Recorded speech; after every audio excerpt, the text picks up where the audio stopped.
Welcome back. You're watching To The Point. In 45 days, 4 churches in a convent have been attacked in Delhi.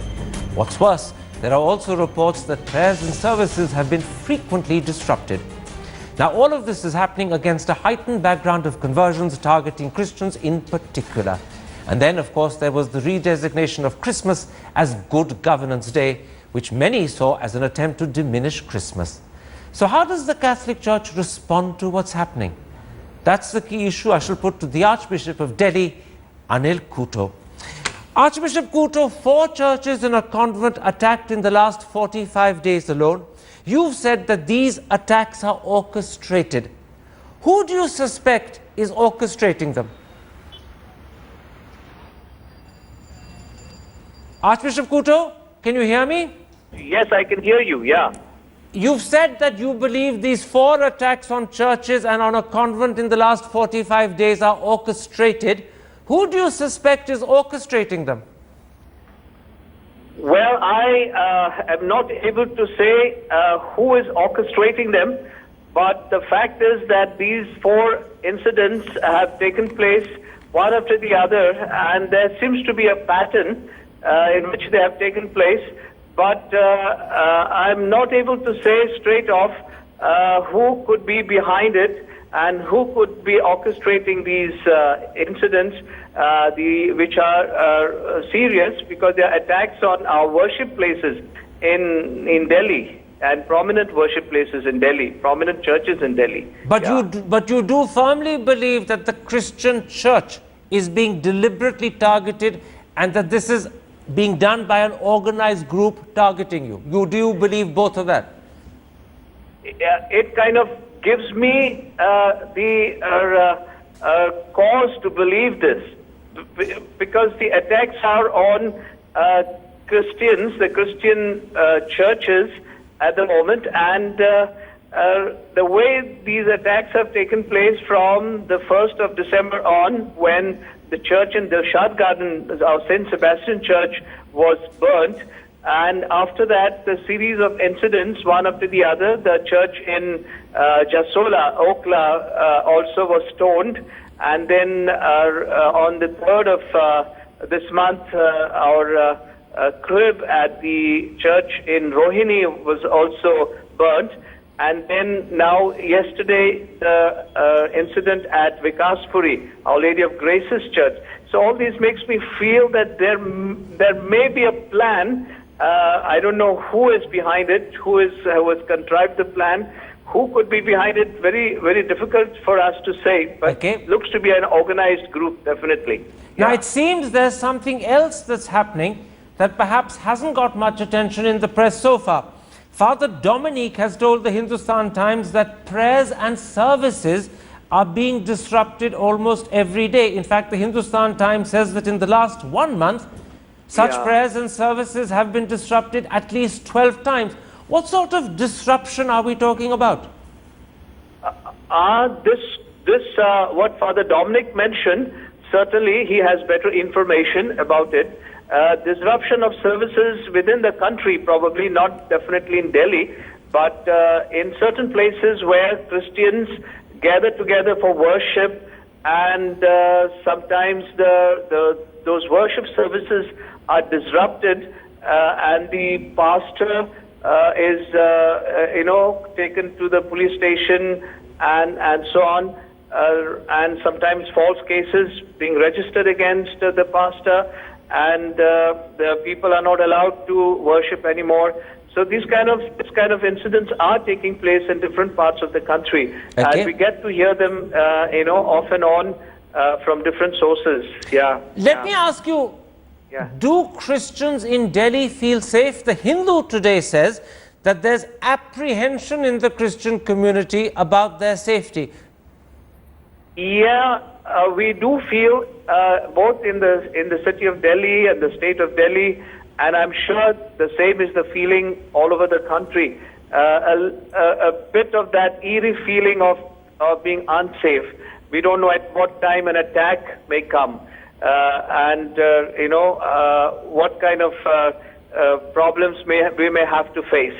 So that feeling is there, the feeling of insecurity, definitely is slowly kind of creeping in the Christian community. I do feel it, yeah.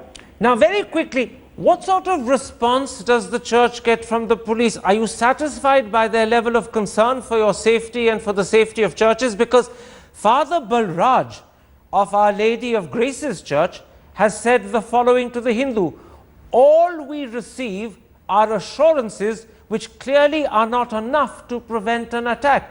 That suggests that he at least doesn't think the police is sufficiently responsive to what's happening to the Christian community and to Christian churches. Yeah. Well, we are not satisfied with the way the police are responding to the situation. They take time to come to the scene, and once they come, of course, then they have their own versions, and our arguments and our explanation of it sometimes is not given its due, the weight that they have to give to it, and they are dilly-dallying, as we have noticed. And I heard, I was not able to reach Vikaspuri, but I heard that they were saying we will restore it, we will put the statue of Mother Mary back there, we would repair that glass case and so on. When it is an incident of a real vandalization of the holy statue, the police are saying we will put it back, so that gives the impression that nothing much has happened and it should not be a big issue. Don't give it that importance. So I do feel that on the part of the police also there is that bit of that dragging of feet, as I would like to say. Yeah. Now, Archbishop, all of this is happening at a time when, in fact, the Sangh Parivar or elements of the Sangh Parivar are carrying out conversion campaigns. Though postponed, the Dharm Jagran Manch and the Bajrang Dal have plans to convert 4,000 Christian families in Aligarh. And in fact, when asked, this is what explanation was given by the then convener of the Dharm Jagran Manch. He said he had deliberately chosen Christmas as his original date for these conversions because he wanted a trial of strength between Christianity and Hinduism. He said, if their religion is better, they can stop them. But if they come to us on Christmas, it's the biggest rejection of their faith. How do you, as Archbishop of Delhi, respond to these conversions and these explanations supposedly for why they're happening and why Christmas was originally targeted as the date? I do not know why they chose Christmas to propagate this kind of a big plan to convert Christians and so on. Seems to be very, very malicious on their part, very wicked on their part, because I don't think any Christian worth the name would ever on Christmas Day would want to publicly change his religion and so on and so forth, his or her religion. So I thought this is only a propaganda to create this kind of a fear psychosis in the country and to bring about a kind of a rivalry between Christians and Hindus and so on, okay, and create this divide, which has never been there. So I felt that the intention is very, very, very malicious, and precisely to make Christmas Day as the day of that big match between Hindus and Christians. There is never such kind of a rivalry.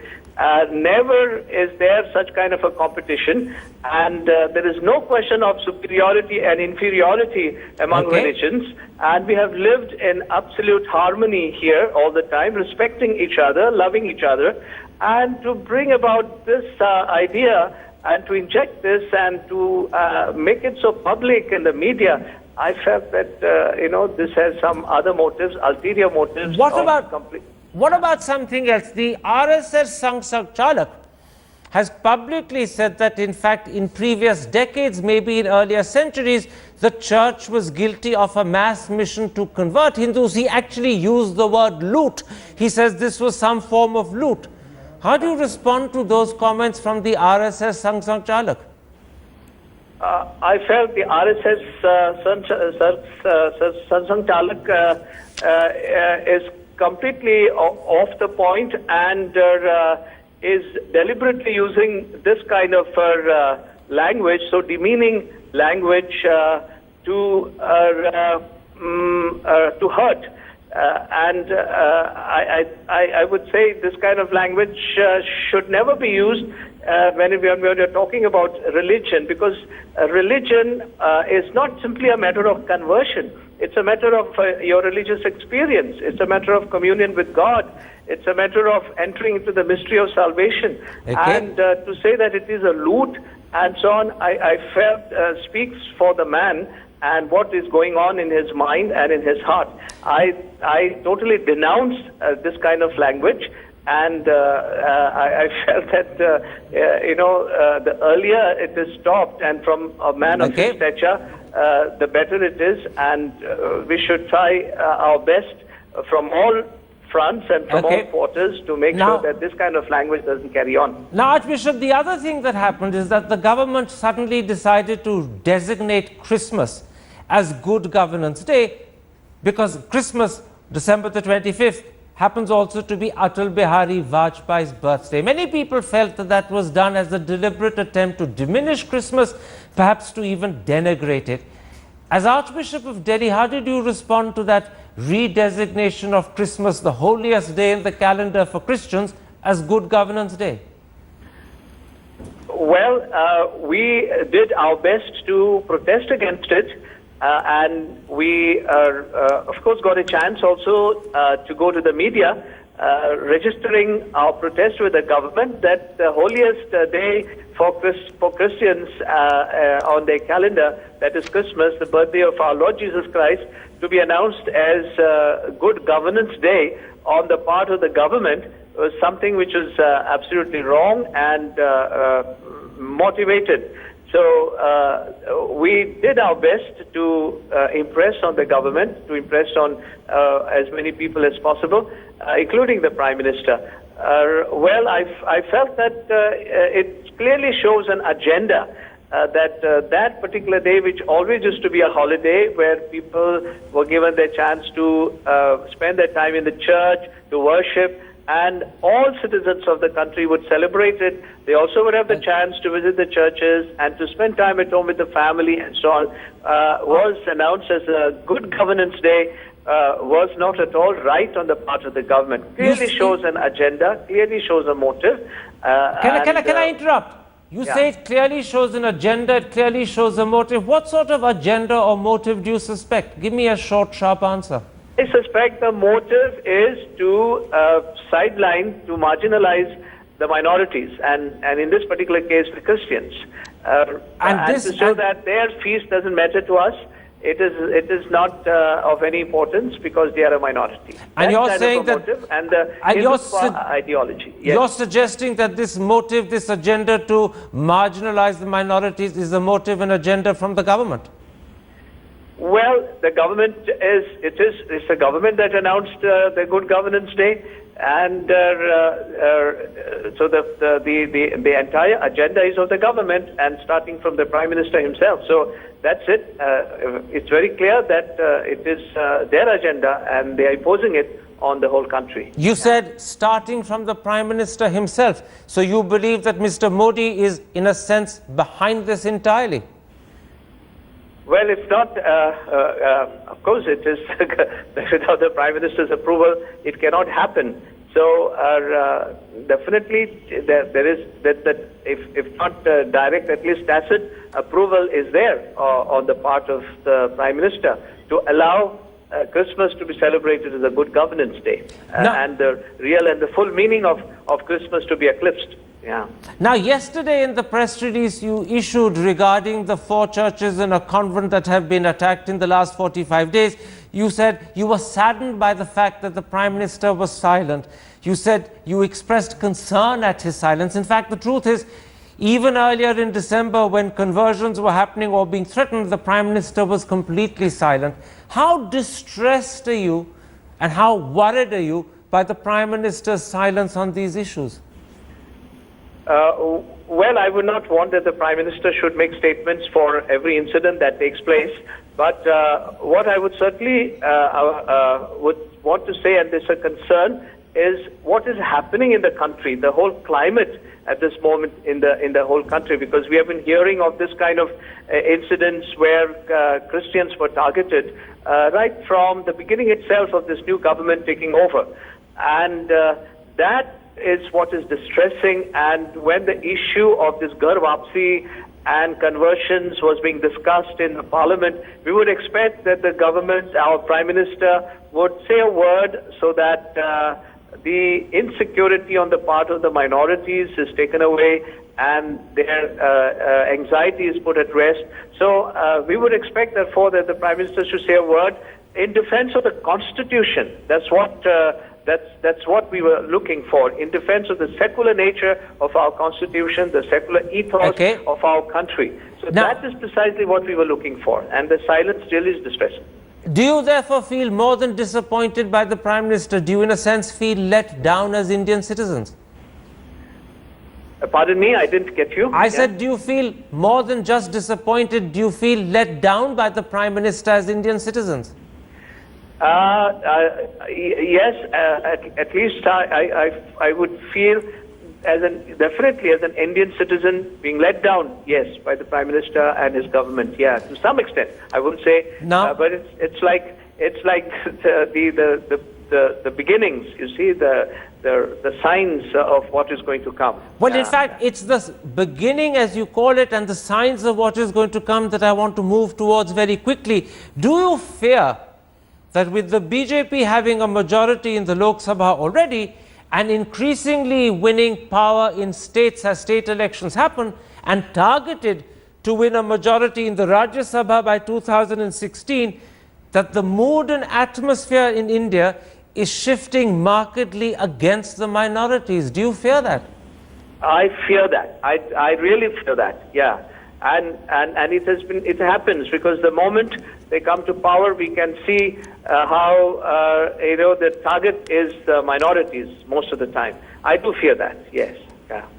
One other question, Archbishop. Unfortunately, whether we're talking about the attacks on churches, whether we're talking about conversions, whether we're talking about the redesignation of Christmas as Good Governance Day, we haven't heard a word of concern, leave aside criticism, from either Sonia Gandhi or Rahul Gandhi.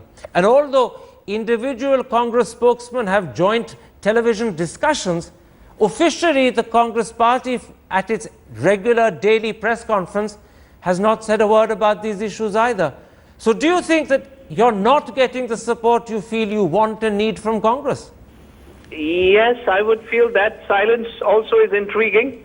I do not know whether they are tacitly approving of what's happening in the country at the moment, because I would expect that some from our responsible leader and definitely President and Vice President of the Congress Party, definitely some statement should have come against what is happening in the country at the moment, and in defense of, I would say, the Constitution and the democratic ethos of our country. Yeah. My last question, Archbishop Couto, is this therefore looking like a bad time to be a Christian in India? Well, I wouldn't go to that extent. I would say it's a challenging time because Christians do not consider any time as bad. We have the strength of the Lord and His Spirit with us, and every such situation is a challenge and a greater opportunity, I would say, to witness to our faith. So I wouldn't call it bad, but I would say it's a time, maybe even a God-given opportunity to be greater witnesses to the gospel of our Lord Jesus Christ and His kingdom. Archbishop Couto, thank you very much for speaking to the point. My apologies that the Archbishop couldn't be with us in studio. I'm afraid he was stuck in Delhi traffic. Delhi traffic sometimes in the evening can be horrific. Unfortunately, tonight was. But we were lucky that phone line was crystal clear. There we end this particular episode. If you have been, thanks for watching. Goodbye.